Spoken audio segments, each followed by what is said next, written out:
Je pose encore une question. Israël a-t-il trébuché pour ne plus se relever? Non, bien sûr, mais c'est à sa faute que les païens doivent le salut.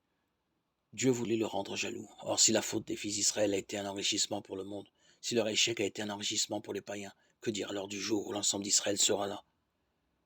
Je vous le dis à vous, qui étiez païens, dans la mesure même où je suis apôtre des païens.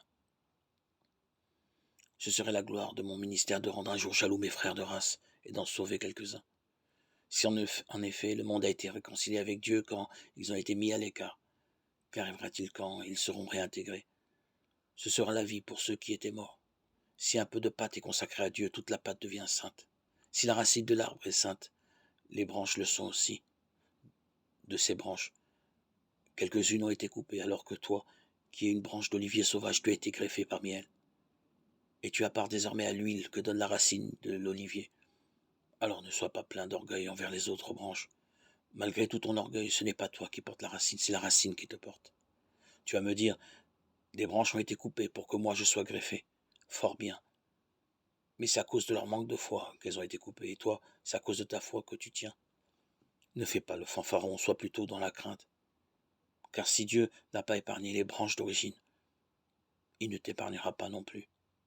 Observe donc la bonté et la sévérité de Dieu.